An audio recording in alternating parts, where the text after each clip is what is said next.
Et de 6 après 1994, 1998, 2006, 2010 et 2026, le Maroc est candidat à la Coupe du Monde 2030. Un record de candidatures malheureuses et pourtant il s'en est parfois joué de peu et même de très peu pour obtenir la plus prestigieuse des compétitions sportives. Alors que retenir des candidatures précédentes? Sur quoi avons-nous échoué? Comment expliquer nos échecs?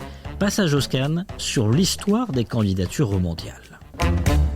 Je suis Landry Benoît, vous écoutez le scan, le podcast actu de Tel Quel.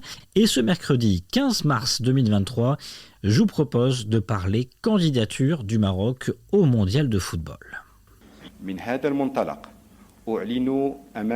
J'annonce devant votre Assemblée que le Royaume du Maroc a décidé, avec l'Espagne et le Portugal, de présenter une candidature conjointe pour abriter la Coupe du Monde 2030.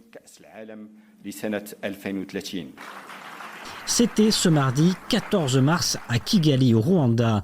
Le ministre des Sports, Shakib Ben Moussa, annonçait officiellement lors d'une réunion de la Confédération africaine de football la candidature du Maroc au mondial 2030 aux côtés de l'Espagne et du Portugal. Une annonce couverte d'applaudissements qui ferait du Royaume le deuxième pays africain à abriter la plus prestigieuse des compétitions sportives. L'Espagne et le Portugal n'ont donc finalement pas ouvert les bras à l'Ukraine, un temps privilégié pour les accompagner dans cette candidature.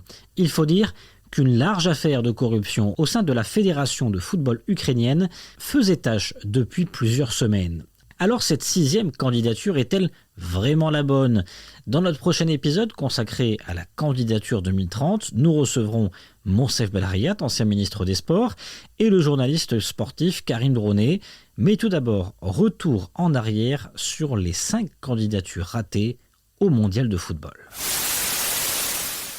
Tout commence avec la candidature pour le mondial 1994. Cette candidature, elle est décidée en 1989. C'est lors d'une rencontre entre le ministre de la Jeunesse et des Sports de l'époque, Abdelatif Semlali, et le roi Hassan II, qu'il est décidé que le Maroc se porte candidat au mondial. Le Royaume souhaite alors bénéficier de l'élan généré par la qualification des Lions de l'Atlas pour les 8e de finale d'une Coupe du Monde en 1986, une première pour une équipe africaine.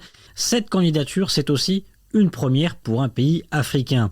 Et elle paraît étonnante car le Royaume est sous le coup d'un plan d'ajustement structurel imposé par le FMI. Peu importe, c'est un coup d'essai. Et le Maroc va échouer de 3 voix, 10 voix à 7 face aux États-Unis.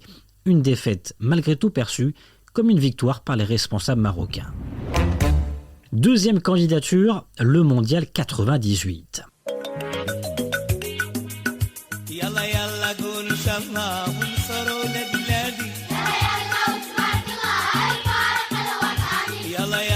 Face au Maroc, la Suisse et la France, mais le pays helvétique va abandonner le navire. Rabat se voit alors proposer de retirer sa candidature en échange d'une attribution automatique de l'organisation de la Coupe du Monde 2002. Mais le Royaume refuse de se retirer, croit en ses chances, lorsque la France est désignée le 2 juillet 92 pour organiser le mondial 98. La peine est double puisque la Corée du Sud et le Japon se verront attribuer l'organisation de l'édition 2002. Troisième essai, le mondial 2006. Rabat se retrouve face aux candidatures de l'Allemagne et de l'Afrique du Sud. 2 candidatures soutenues par des personnalités célèbres comme Franz Beckenbauer, légende allemande du football, et Nelson Mandela, tête de file de la lutte anti-apartheid en Afrique du Sud. Face à un manque de soutien de grandes personnalités, le Maroc est éliminé dès le premier tour de vote et l'Allemagne sera désignée. La 4e tentative est sans doute la plus douloureuse. Il s'agit du mondial 2010. Un mondial qui, en vertu du principe de rotation imposé par la FIFA, doit se tenir sur le sol africain. Tout commence bien, la commission technique de la FIFA qualifie d'ailleurs d'excellent le projet marocain. C'est ce que confiait le président du comité d'organisation marocain Saad Kettani dans un entretien à Tel Quel en mai 2015. À la veille de la désignation du vote, le comité marocain est confiant puisqu'il dispose à ce moment-là des votes nécessaires pour l'emporter. Mais le jour J, c'est la stupeur. L'Afrique du Sud est désignée, 14 voix contre 10 voix. Cette attribution restera toutefois entachée par des soupçons de corruption. Selon des documents de la justice américaine relayés par le New York Times, des responsables de la FIFA auraient reçu 10 millions de dollars de la part des autorités sud-africaines. Le Maroc, lui, aurait reversé 1 million de dollars, une information démentie par Saad Kettani à tel quel à l'époque. Presque 5 ans après la Coupe du Monde, l'heure n'est plus à la fête en Afrique du Sud. Et si la première Coupe du Monde organisée en Afrique était une affaire de corruption, face aux accusations, le message du ministre des Sports sud-africain est clair. Pretoria n'a rien à se reprocher. Il n'y a aucune preuve qui implique le gouvernement sud-africain dans le transfert de 10 millions de dollars en pot de vin. Nous rejetons ces allégations avec tout le mépris qu'elles méritent. Une déclaration qui survient alors que la ministre de la Justice américaine accuse des membres de la FIFA d'avoir accepté des pots de vin pour soutenir la candidature de l'Afrique du Sud à l'organisation de la Coupe du Monde 2010. L'identité des 2 membres du comité de candidature sud-africain soupçonnés d'avoir facilité ces paiements est pour l'instant gardée secrète.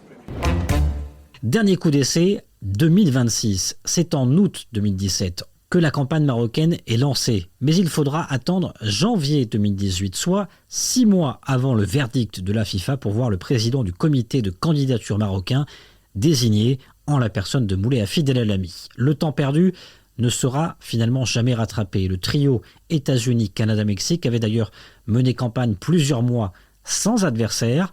Le résultat sera sans appel. Nous avons un gagnant pour la compétition finale de la Coupe du Monde de la FIFA 2026. Les associations membres du Canada, du Mexique et des États-Unis ont été sélectionnées par le Congrès de la FIFA pour accueillir la Coupe du Monde FIFA 2026. 134 voix contre 65. Et vous, qu'en pensez-vous? Cette 6e candidature est-elle cette fois-ci la bonne? Faites-nous savoir en partageant cet épisode du Scan sur vos réseaux sociaux avec le hashtag LeScan et le hashtag tel quel. Le Scan, le podcast d'actualité, c'est fini pour aujourd'hui. Réalisation Adam Al-Arshawi. N'hésitez pas à vous abonner sur le site telquel.ma et à nous retrouver chaque jour du lundi au vendredi sur toutes les applications de plateformes de podcast et de streaming.